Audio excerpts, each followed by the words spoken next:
ಎಲ್ಲರಿಗೂ ನಮಸ್ಕಾರ. ಬನ್ನಿ, ಫೆಬ್ರವರಿ 18ರ ಪ್ರಮುಖ ಪ್ರಚಲಿತ ವಿದ್ಯಮಾನಗಳನ್ನೊಮ್ಮೆ ನೋಡೋಣ. ಇವತ್ತಿನ ವಿಶ್ಲೇಷಣೆಯಲ್ಲಿ ನಾವು 3 ಮುಖ್ಯ ಭಾಗಗಳನ್ನು ನೋಡಲಿದ್ದೇವೆ. ಮೊದಲಿಗೆ ರಾಷ್ಟ್ರೀಯ ಸುದ್ದಿಗಳು, ನಂತರ ಅಂತಾರಾಷ್ಟ್ರೀಯ, ಹಾಗೆ ಕೊನೆಯಲ್ಲಿ ನಮ್ಮ ರಾಜ್ಯದ ಪ್ರಮುಖ ಬೆಳವಣಿಗೆಗಳು. ಸರಿ, ಹಾಗಿದ್ರೆ ರಾಷ್ಟ್ರೀಯ ಸುದ್ದಿಗಳೊಂದಿಗೆ ಶುರು ಮಾಡೋಣ ಅಲ್ವಾ? ಮೊದಲಿಗೆ ರಾಷ್ಟ್ರೀಯ ಸುದ್ದಿಗಳು. ಇವತ್ತು ನಮ್ಮ ದೇಶದಲ್ಲಿ ತಂತ್ರಜ್ಞಾನ, ಆರೋಗ್ಯ, ಪರಿಸರ ಹೀಗೆ ಹಲವು ಕ್ಷೇತ್ರಗಳಲ್ಲಿ ಭಾರತದ ಭವಿಷ್ಯವನ್ನೇ ಬದಲಿಸಬಹುದಾದ ಕೆಲವು ಇಂಟ್ರೆಸ್ಟಿಂಗ್ ಬೆಳವಣಿಗೆಗಳಾಗಿವೆ. ಬನ್ನಿ ಒಂದೊಂದಾಗಿ ನೋಡೋಣ. ಸರಿ, ನಮ್ಮ ಮೊದಲನೇ ಸುದ್ದಿ ಆರ್ಟಿಫಿಷಿಯಲ್ ಇಂಟೆಲಿಜೆನ್ಸ್ ಅಂದ್ರೆ ಎಐ ಬಗ್ಗೆ. ಈ ಕ್ಷೇತ್ರದಲ್ಲಿ ಭಾರತ ಒಂದು ದೊಡ್ಡ ಜಿಗಿತಕ್ಕೆ ಸಿದ್ಧವಾಗ್ತಿದೆ, ಅದರಲ್ಲೂ ಬೃಹತ್ ಹೂಡಿಕೆಯ ಗುರಿಯೊಂದಿಗೆ. ಹೌದು, ನೀವು ಕೇಳಿದ್ದು ಸರಿ, ಬರೋಬ್ಬರಿ $200 ಬಿಲಿಯನ್. ಅಂದ್ರೆ ನಮ್ಮ ರೂಪಾಯಿಗಳಲ್ಲಿ ಸುಮಾರು 18.13 ಲಕ್ಷ ಕೋಟಿ ರೂಪಾಯಿ. ಇದನ್ನ ಮುಂದಿನ 2 ವರ್ಷಗಳಲ್ಲಿ ಎಐ ವಲಯದಲ್ಲಿ ಹೂಡಿಕೆ ಮಾಡೋ ಗುರಿ ಇಟ್ಕೊಳ್ಳಲಾಗಿದೆ. ಇದೊಂದು ಸಣ್ಣ ಮೊತ್ತ ಅಲ್ಲ, ಭಾರತದ ಟೆಕ್ನಾಲಜಿ ಕ್ಷೇತ್ರವನ್ನೇ ಪೂರ್ತಿಯಾಗಿ ಬದಲಿಸಬಲ್ಲ ಸಾಮರ್ಥ್ಯ ಈ ಹೂಡಿಕೆಗಿದೆ. ಹಾಗಾದ್ರೆ ಇಷ್ಟು ದೊಡ್ಡ ಮೊತ್ತ ಎಲ್ಲಿಂದ ಬರ್ತಿದೆ? ಇದರ ಹಿಂದಿನ ಪ್ಲಾನ್ ಏನು ನೋಡೋಣ ಬನ್ನಿ. ಈಗಾಗಲೇ ಕೆಲವು ಕಂಪನಿಗಳು 8.16 ಲಕ್ಷ ಕೋಟಿ ರೂಪಾಯಿ ಹೂಡಿಕೆ ಮಾಡೋದಾಗಿ ಹೇಳಿವೆ. ಇನ್ನು ಎಐಗೆ ಬೇಕಾದ ಪವರ್ಫುಲ್ ಕಂಪ್ಯೂಟಿಂಗ್ ಸೌಲಭ್ಯವನ್ನು ಹೆಚ್ಚಿಸಲಾಗ್ತಿದೆ. ಸದ್ಯ 38,000 ಜಿಪಿಯುಗಳು ಬಳಕೆಯಲ್ಲಿವೆ. ಅದರ ಜೊತೆಗೆ ಇನ್ನೂ 20,000 ಜಿಪಿಯುಗಳನ್ನು ಖರೀದಿ ಮಾಡಲಾಗ್ತಿದೆ. ಅಷ್ಟೇ ಅಲ್ಲ, ಅದಾನಿ ಸಮೂಹವಂತೂ hyper scale AI ready data ಸೆಂಟರ್ಗಳಿಗಾಗಿ ಬರೋಬ್ಬರಿ 9.06 ಲಕ್ಷ ಕೋಟಿ ರೂಪಾಯಿ ಹೂಡಿಕೆ ಮಾಡೋ ಯೋಜನೆ ಹಾಕ್ಕೊಂಡಿದೆ. ಈ ತಾಂತ್ರಿಕ ಬೆಳವಣಿಗೆಗಳ ಮಧ್ಯೆ ಸರ್ಕಾರ ಮಕ್ಕಳ ಸುರಕ್ಷತೆಯ ಬಗ್ಗೆಯೂ ಯೋಚನೆ ಮಾಡ್ತಿದೆ. ಸೋಷಿಯಲ್ ಮೀಡಿಯಾದಲ್ಲಿ ವಯಸ್ಸಿನ ಆಧಾರದ ಮೇಲೆ ನಿಯಂತ್ರಣ ತರೋ ಬಗ್ಗೆ ಚಿಂತನೆ ನಡೀತಿದೆ. ಸರಿ, ಟೆಕ್ನಾಲಜಿಯಿಂದ ಈಗ ಆರೋಗ್ಯ ಕ್ಷೇತ್ರದ ಕಡೆ ಗಮನಹರಿಸೋಣ. ಇದು ಕೂಡ ಅಷ್ಟೇ ಮುಖ್ಯವಾದ ವಿಷಯ. ಆದ್ರೆ ಇಲ್ಲೊಂದು ಆತಂಕಕಾರಿ ವಿಚಾರವಿದೆ. ಅದು ಅಗತ್ಯ ಇರೋವರಿಗೆ ಮೀಸಲಿಟ್ಟ ಸಂಪನ್ಮೂಲಗಳು ಸರಿಯಾಗಿ ತಲುಪ್ತಿಲ್ಲ ಅನ್ನೋದು. ಈ ಅಂಕಿಅಂಶಗಳನ್ನ ನೋಡಿದ್ರೆ ನಿಜಕ್ಕೂ ಆಘಾತವಾಗತ್ತೆ. ನೋಡಿ, 2025-26ನೇ ಸಾಲಿನಲ್ಲಿ ವಿರಳ ರೋಗಗಳಿಗಾಗಿ ಸರ್ಕಾರ ಮೀಸಲಿಟ್ಟಿದ್ದು ಬರೋಬ್ಬರಿ 300 ಕೋಟಿ ರೂಪಾಯಿ. ಆದರೆ ಅದರಲ್ಲಿ ಖರ್ಚಾಗಿದ್ದು ಕೇವಲ 30.79 ಕೋಟಿ ರೂಪಾಯಿ ಮಾತ್ರ. ಅಂದ್ರೆ ಸುಮಾರು 269 ಕೋಟಿ ರೂಪಾಯಿ ಹಣ ಬಳಕೆಯಾಗದೆ ಹಾಗೆ ಉಳಿದಿದೆ. ಎಷ್ಟೋ ಜೀವಗಳನ್ನ ಉಳಿಸಬಹುದಾಗಿದ್ದ ಹಣವಿದು. ಇದು ಯೋಜನೆಗಳನ್ನ ಜಾರಿ ಮಾಡೋದ್ರಲ್ಲಿರೋ ದೊಡ್ಡ ಸಮಸ್ಯೆಯನ್ನ ತೋರಿಸುತ್ತೆ. ಹಾಗಾದ್ರೆ ಈ ಹಣಕಾಸು ನೆರವಿನ ಹಿಂದಿರೋ ನೀತಿ ಯಾವುದು? ವಿರಳ ರೋಗಗಳ ರಾಷ್ಟ್ರೀಯ ನೀತಿ 2021 ಪ್ರಕಾರ ಪ್ರತಿಯೊಬ್ಬ ರೋಗಿಗೂ ಗರಿಷ್ಠ 50 ಲಕ್ಷ ರೂಪಾಯಿವರೆಗೆ ಉಚಿತ ಚಿಕಿತ್ಸೆ ಸಿಗುತ್ತೆ. ಇದು ತುಂಬಾ ಮುಖ್ಯ, ಯಾಕಂದ್ರೆ ಪತ್ತೆಯಾಗಿರೋ 7,000 ವಿರಳ ರೋಗಗಳಲ್ಲಿ 95% ಆನುವಂಶಿಕವಾಗಿ ಬರುವಂಥವು. ಅಂದ್ರೆ ತಲೆಮಾರುಗಳ ಕಾಲ ಕುಟುಂಬಗಳನ್ನ ಕಾಡುತ್ತೆ. ಉದಾಹರಣೆಗೆ ಹಿಮೋಫಿಲಿಯಾ, ಥಲಸ್ಸೀಮಿಯಾ ಇಂತಹ ಕಾಯಿಲೆಗಳಿಗೆ ಈ ಹಣವನ್ನ ಸರಿಯಾಗಿ ಬಳಸಿಕೊಳ್ಳೋದು ಎಷ್ಟು ತುರ್ತು ಅನ್ನೋದನ್ನ ಇದು ತೋರಿಸುತ್ತೆ. ಇನ್ನು ಮುಂದಿನ ಸುದ್ದಿ ಅಭಿವೃದ್ಧಿ ಮತ್ತು ಪರಿಸರ ಸಂರಕ್ಷಣೆಯ ನಡುವಿನ ಸೂಕ್ಷ್ಮ ವಿಷಯಕ್ಕೆ ಸಂಬಂಧಿಸಿದು. ಸಾಕಷ್ಟು ಚರ್ಚೆಗೆ ಕಾರಣವಾಗಿದ್ದ ಗ್ರೇಟ್ ನಿಕೋಬಾರ್ ಯೋಜನೆಗೆ ಕೊನೆಗೂ ರಾಷ್ಟ್ರೀಯ ಹಸಿರು ನ್ಯಾಯಮಂಡಳಿಯಿಂದ ಗ್ರೀನ್ ಸಿಗ್ನಲ್ ಸಿಕ್ಕಿದೆ. ಇದೇನೋ ಸಾಮಾನ್ಯ ಯೋಜನೆಯಲ್ಲ. ಇದರಲ್ಲಿ ಒಂದು ದೊಡ್ಡ ಕಂಟೇನರ್ ಟರ್ಮಿನಲ್, ಒಂದು ಟೌನ್ಶಿಪ್ ಮತ್ತೆ 450 ಮೆಗಾವ್ಯಾಟ್ ವಿದ್ಯುತ್ ಸ್ಥಾವರ ಕೂಡ ಸೇರಿದೆ. ಭಾರತದ ಕಾರ್ಯತಂತ್ರದ ದೃಷ್ಟಿನಿಂದ ಅತ್ಯಗತ್ಯ ಅಂತ ಪರಿಗಣಿಸಿ ಇದಕ್ಕೆ ಒಪ್ಪಿಗೆ ಕೊಡಲಾಗಿದೆ. ಪರಿಸರದ ಮೇಲೆ ಆಗಬಹುದಾದ ಪರಿಣಾಮಗಳನ್ನು ಪರಿಶೀಲಿಸೋಕೆ ಒಂದು ಉನ್ನತ ಮಟ್ಟದ ಸಮಿತಿಯನ್ನು ಕೂಡ ರಚಿಸಲಾಗಿತ್ತು. ಆದರೆ ಈ ಅನುಮತಿ ಜೊತೆಗೆ ಕೆಲವು ಕಠಿಣವಾದ ಷರತ್ತುಗಳನ್ನು ಹಾಕಲಾಗಿದೆ. ಹಾಗೆ ಸುಮ್ಮನೆ ಒಪ್ಪಿಗೆ ಕೊಟ್ಟಿಲ್ಲ. ಸಮುದ್ರ ಆಮೆ ಮತ್ತು ನಿಕೋಬಾರ್ ಮೆಗಾಪಾಡ್ ಪಕ್ಷಿಗಳನ್ನ ಸಂರಕ್ಷಣೆ ಮಾಡಬೇಕು. ಹವಳದ ದಿಬ್ಬಗಳನ್ನ ಬೇರೆ ಕಡೆ ಸ್ಥಳಾಂತರಿಸಬೇಕು. ಮ್ಯಾಂಗ್ರೋವ್ ಕಾಡುಗಳನ್ನ ಮತ್ತೆ ಬೆಳೆಸಬೇಕು.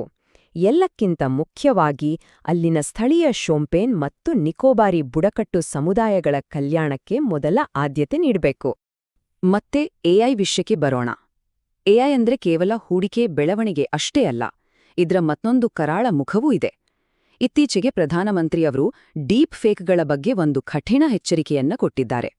ಡೀಪ್ ಫೇಕ್ ಅಂದ್ರೆ ನೋಡಕ್ಕೆ ಪಕ್ಕಾ ಅಸ್ಲಿ ಅನ್ಸೋ ನಕಲಿ ವಿಡಿಯೋ ಅಥವಾ ಆಡಿಯೋಗಳು. ಇಂತಹ ತಂತ್ರಜ್ಞಾನವನ್ನ ದುರುಪಯೋಗ ಮಾಡ್ಕೊಂಡ್ರೆ ಸಮಾಜದಲ್ಲಿ ದೊಡ್ಡ ಮಟ್ಟದ ಅಶಾಂತಿ ಸೃಷ್ಟಿಯಾಗಬಹುದು ಅಂತ ಪ್ರಧಾನಿಯವರು ಆತಂಕ ವ್ಯಕ್ತಪಡಿಸಿದ್ದಾರೆ. ಇದೇ ಕಾರಣಕ್ಕೆ G20 ಶೃಂಗಸಭೆಯಲ್ಲೂ ಅವರು ಎಐಗೆ ಒಂದು ಅಂತಾರಾಷ್ಟ್ರೀಯ ನಿಯಮಾವಳಿ ರೂಪಿಸಬೇಕು ಅಂತ ಬಲವಾಗಿ ಹೇಳಿದ್ರು. ಇದರರ್ಥ ಈ ತಂತ್ರಜ್ಞಾನದ ದುರ್ಬಳಕೆಯನ್ನ ತಡೆಯೋಕೆ ಇಡೀ ಜಗತ್ತು ಒಟ್ಟಾಡಿ ಕೆಲಸ ಮಾಡಬೇಕಿದೆ. ಸರಿ, ನೀತಿ, ನಿಯಮ, ತಂತ್ರಜ್ಞಾನದ ಚರ್ಚೆಗಳಿಂದ ಈಗ ಕ್ರೀಡಾ ಕ್ಷೇತ್ರದ ಕಡೆ ಹೋಗೋಣ. ನಮ್ಮ ಮಹಿಳಾ ಕ್ರೀಡಾಪಟುಗಳ ಸಾಧನೆಯನ್ನ ಸಂಭ್ರಮಿಸೋ ಸಮಯವಿದು. ಇತ್ತೀಚೆಗೆ ನಡೆದ BBC ವರ್ಷದ ಭಾರತೀಯ ಮಹಿಳಾ ಕ್ರೀಡಾಪಟು ಪ್ರಶಸ್ತಿಗಳ ವಿಜೇತರು ಯಾರು ಅಂತ ನೋಡೋಣ. ಈ ವರ್ಷದ ಪ್ರಶಸ್ತಿ ವಿಜೇತರು ಇವರು. ನಮ್ಮ ಹೆಮ್ಮೆಯ ಕ್ರಿಕೆಟರ್ ಸ್ಮೃತಿ ಮಂಧಾನ ವರ್ಷದ ಭಾರತೀಯ ಮಹಿಳಾ ಕ್ರೀಡಾಪಟು ಪ್ರಶಸ್ತಿ ಗೆದ್ದುಕೊಂಡಿದ್ದಾರೆ. ಚೆಸ್ ಲೋಕದ ಯುವ ಪ್ರತಿಭೆ ದಿವ್ಯಾ ದೇಶ್ಮುಖ್ ವರ್ಷದ ಉದಯೋನ್ಮುಖ ತಾರೆಯಾಗಿ ಹೊರಹೊಮ್ಮಿದ್ದಾರೆ. ಪಾರಾ ಮಹಿಳಾ ಅಥಲೀಟ್ ಪ್ರಶಸ್ತಿ ಸ್ಫೂರ್ತಿದಾಯಕ ಪ್ರೀತಿಪಾಲ್ ಅವರ ಪಾಲಾಗಿದೆ. ಇನ್ನು ಶೂಟಿಂಗ್ ತಾರೆ ಅಂಜಲಿ ಭಾಗವತ್ ಅವರಿಗೆ ಅವರ ಅದ್ಭುತ ವೃತ್ತಿಜೀವನಕ್ಕಾಗಿ ಜೀವಮಾನ ಸಾಧನೆ ಪ್ರಶಸ್ತಿ ನೀಡಿ ಗೌರವಿಸಲಾಗಿದೆ. ಸರಿ, ಈಗ ನಮ್ಮ ದೇಶದಿಂದ ಹೊರಗೆ ಅಂತಾರಾಷ್ಟ್ರೀಯ ಮಟ್ಟದಲ್ಲಿ ಏನೆಲ್ಲ ಆಗ್ತಿದೆ ಅಂತ ನೋಡೋಣ. ಮೊದಲಿಗೆ ನಮ್ಮ ನೆರೆಯ ದೇಶ ಬಾಂಗ್ಲಾದೇಶಕ್ಕೆ ಹೋಗೋಣ. ಅಲ್ಲಿ ತಾರಿಕ್ ರೆಹಮಾನ್ ಅವರು ದೇಶದ ಹೊಸ ಪ್ರಧಾನಿಯಾಗಿ ಅಧಿಕಾರ ಸ್ವೀಕರಿಸಿದ್ದಾರೆ. ಇದೊಂದು ಮಹತ್ವದ ರಾಜಕೀಯ ಬೆಳವಣಿಗೆ. ಅಲ್ಲಿನ ಮಧ್ಯಂತರ ಸರ್ಕಾರದ ಆಡಳಿತ ಕೊನೆಗೊಂಡು ದೇಶದಲ್ಲಿ ಒಂದು ಹೊಸ ರಾಜಕೀಯ ಅಧ್ಯಾಯ ಶುರುವಾಗಿದೆ. ಇನ್ನು ಭಾರತ-ಫ್ರಾನ್ಸ್ ಸಂಬಂಧದ ವಿಷಯಕ್ಕೆ ಬಂದ್ರೆ, ಈ ಎರಡೂ ದೇಶಗಳ ನಡುವಿನ ಬಾಂಧವ್ಯ ದಿನೇ ದಿನೇ ಮತ್ತಷ್ಟು ಗಟ್ಟಿಯಾಗ್ತಿದೆ. ಇತ್ತೀಚೆಗೆ ನಡೆದ ಉನ್ನತ ಮಟ್ಟದ ಸಭೆಯಲ್ಲಿ ಎರಡೂ ದೇಶಗಳ ನಾಯಕರು ತಮ್ಮ ಕಾರ್ಯತಂತ್ರದ ಪಾಲುದಾರಿಕೆಯನ್ನ ಇನ್ನಷ್ಟು ಬಲಪಡಿಸೋಕೆ ನಿರ್ಧರಿಸಿದ್ದಾರೆ. ಹಾಗಾದ್ರೆ ಯಾವೆಲ್ಲ ಕ್ಷೇತ್ರಗಳಲ್ಲಿ ಈ ಸಹಕಾರ ನಡೀತಿದೆ? ಮೊದಲನೇದಾಗಿ ಗುಜರಾತ್ನಲ್ಲಿ ಏರ್ಬಸ್ H-125 ಹೆಲಿಕಾಪ್ಟರ್ ಜೋಡಣಾ ಘಟಕವನ್ನು ಉದ್ಘಾಟಿಸಲಾಗಿದೆ. ಇದು ಒಂದು ದೊಡ್ಡ ಹೆಜ್ಜೆ. ರಕ್ಷಣಾ ಕ್ಷೇತ್ರದಲ್ಲಿ 114 ರಫೇಲ್ ಯುದ್ಧ ವಿಮಾನಗಳನ್ನು ಖರೀದಿ ಮಾಡೋ ಪ್ರಕ್ರಿಯೆ ಚಾಲ್ತಿಯಲ್ಲಿದೆ. ಅಷ್ಟೇ ಅಲ್ಲ, ಮೇಕ್ ಇನ್ ಇಂಡಿಯಾ ಅಡಿಯಲ್ಲಿ ನಮ್ಮ ದೇಶದಲ್ಲೇ ಹೆಲಿಕಾಪ್ಟರ್ಗಳನ್ನು ತಯಾರಿಸಿ ರಫ್ತು ಮಾಡೋ ಯೋಜನೆಗಳೂ ಇವೆ. ಇನ್ನು ವ್ಯಾಪಾರಕ್ಕೆ ಬಂದ್ರೆ, ಭಾರತ ಮತ್ತು ಯುರೋಪಿಯನ್ ಯೂನಿಯನ್ ನಡುವಿನ ಮುಕ್ತ ವ್ಯಾಪಾರ ಒಪ್ಪಂದದ ಮಾತುಕತೆಗಳು ಕೂಡ ವೇಗವಾಗಿ ಸಾಗುತ್ತಿವೆ. ಇದೆಲ್ಲವೂ ಈ ಎರಡು ದೇಶಗಳ ನಡುವಿನ ಬಲವಾದ ಪಾಲುದಾರಿಕೆಗೆ ಸಾಕ್ಷಿ. ಈಗ ಮಧ್ಯಪ್ರಾಚ್ಯದ ಕಡೆ ಗಮನ ಹರಿಸೋಣ. ಅಲ್ಲಿ ಪರಿಸ್ಥಿತಿ ಸ್ವಲ್ಪ ಉದ್ವಿಗ್ನವಾಗಿದೆ. ಇರಾನ್ ಜಗತ್ತಿನ ಅತ್ಯಂತ ಪ್ರಮುಖ ಸಮುದ್ರ ಮಾರ್ಗಗಳಲ್ಲಿ ಒಂದಾದ ಹೊರ್ಮುಜ್ ಜಲಸಂಧಿಯಲ್ಲಿ ಕ್ಷಿಪಣಿ ಪರೀಕ್ಷೆ ನಡೆಸಿದೆ. ಇರಾನ್ನ ಪರಮಾಣು ಕಾರ್ಯಕ್ರಮದ ಬಗ್ಗೆ ಮಾತುಕತೆಗಳು ನಡೀತಿರೋ ಈ ಸಮಯದಲ್ಲಿ ಈ ಪರೀಕ್ಷೆ ನಡೆದಿದ್ದು, ಇದು ರಾಜತಾಂತ್ರಿಕವಾಗಿ ಇನ್ನಷ್ಟು ಸಂಕೀರ್ಣತೆಗಳನ್ನು ಸೃಷ್ಟಿ ಮಾಡಿದೆ. ಸರಿ, ಇನ್ನು ನಮ್ಮ ಕೊನೆಯ ವಿಭಾಗ ನಮ್ಮ ರಾಜ್ಯ ಕರ್ನಾಟಕದ ಸುದ್ದಿಗಳು. ನಮ್ಮ ರಾಜ್ಯದಲ್ಲೂ ಕೆಲವು ಗಮನಾರ್ಹ ಬೆಳವಣಿಗೆಗಳಾಗಿವೆ, ಬನ್ನಿ ನೋಡೋಣ. ನಮ್ಮ ರಾಜ್ಯಕ್ಕೆ ಇದೊಂದು ನಿಜಕ್ಕೂ ಹೆಮ್ಮೆಯ ಸುದ್ದಿ. ಕೋಲಾರದಲ್ಲಿ ಭಾರತದ ಮೊದಲ ಖಾಸಗಿ ವಲಯದ ಹೆಲಿಕಾಪ್ಟರ್ ಅಂತಿಮ ಜೋಡಣಾ ಘಟಕ ಶುರುವಾಗಿದೆ. ಟಾಟಾ ಮತ್ತು ಏರ್ಬಸ್ನಂತಹ ದೊಡ್ಡ ಕಂಪನಿಗಳು ಸೇರಿ ಈ ಯೋಜನೆಯನ್ನ ಕೈಗೆತ್ತಿಕೊಂಡಿವೆ. ಇದು ಕರ್ನಾಟಕದ ಏರೋಸ್ಪೇಸ್ ಉದ್ಯಮದಲ್ಲಿ ಒಂದು ದೊಡ್ಡ ಮೈಲಿಗಲ್ಲು. ಈ ಘಟಕದ ಉತ್ಪಾದನಾ ಗುರಿಗಳು ಅಷ್ಟೇ ದೊಡ್ಡದಾಗಿವೆ. ಮೊದಲ ಹೆಲಿಕಾಪ್ಟರ್ 2027ರ ಹೊತ್ತಿಗೆ ಸಿದ್ಧವಾಗಲಿದೆ. ನಂತರ ಪ್ರತಿ ವರ್ಷ 10 ಹೆಲಿಕಾಪ್ಟರ್ಗಳನ್ನು ಜೋಡಿಸುವ ಗುರಿಯಿದೆ. ಇನ್ನು ಮುಂದಿನ 20 ವರ್ಷಗಳಲ್ಲಿ ಬರೋಬ್ಬರಿ 500 ಹೆಲಿಕಾಪ್ಟರ್ಗಳನ್ನು ಉತ್ಪಾದಿಸುವ ದೀರ್ಘಕಾಲೀನ ಗುರಿಯನ್ನ ಇಟ್ಕೊಳ್ಳಲಾಗಿದೆ. ಹೆಲಿಕಾಪ್ಟರ್ ಇಂಜಿನ್ಗಳ ಶಬ್ದದಿಂದ ಈಗ ಪ್ರಕೃತಿಯ ಸುಂದರ ಕಲ್ಲರವದ ಕಡೆಗೆ ಹೋಗೋಣ. ವಿಜಯಪುರ ಜಿಲ್ಲೆಯ ಮಾಲವಿ ಜಲಾಶಯದಲ್ಲಿ ಒಂದು ಮನಮೋಹಕ ದೃಶ್ಯ ಕಂಡುಬಂದಿದೆ. ಇಲ್ಲಿಗೆ ಅಪರೂಪದ ಕ್ರೌಂಚ ಪಕ್ಷಿಗಳು ಅಂದರೆ ಡೆಮೊಸೆಲ್ ಕ್ರೇನ್ಗಳು ದೊಡ್ಡ ಸಂಖ್ಯೆಯಲ್ಲಿ ವಲಸೆ ಬಂದಿವೆ. ಈ ಸುಂದರವಾದ ಕ್ರೌಂಚ ಪಕ್ಷಿಗಳು ಪ್ರೀತಿ ಮತ್ತು ನಿಷ್ಠೆಗೆ ಹೆಸರುವಾಸಿ. ಜೀವನ ಪರ್ಯಂತ ಒಂದೇ ಜೋಡಿಯೊಂದಿಗೆ ಬದುಕುತ್ತವೆ. ಇವು ಅದೆಷ್ಟೋ ಸೂಕ್ಷ್ಮಜೀವಿಗಳೆಂದರೆ ಮಂಗೋಲಿಯಾ ಮತ್ತು ಸೈಬೀರಿಯಾದಂತಹ ದೂರದ ಪ್ರದೇಶಗಳಿಂದ ಎತ್ತರದ ಹಿಮಾಲಯವನ್ನೇ ದಾಟಿ ಇಲ್ಲಿಗೆ ವಲಸೆ ಬರುತ್ತವೆ. ಇದೊಂದು ಅದ್ಭುತ ಪಯಣ ಅಲ್ವಾ? ಆದ್ರೆ ನಮ್ಮ ಈ ಸುಂದರ ಅತಿಥಿಗಳಿಗೆ ಇಲ್ಲಿ ಎಲ್ಲವೂ ಸುಲಭವಾಗಿಲ್ಲ.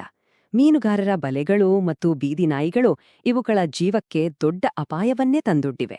ಈ ಸಮಸ್ಯೆಯನ್ನ ಗಂಭೀರವಾಗಿ ಪರಿಗಣಿಸಿರೋ ಅರಣ್ಯ ಇಲಾಖೆ ಈ ಪಕ್ಷಿಗಳನ್ನ ರಕ್ಷಣೆ ಮಾಡೋಕೆ ಜಲಾಶಯದ ಸುತ್ತ ಕಾವಲುಗಾರರನ್ನ ನೇಮಿಸಿದೆ.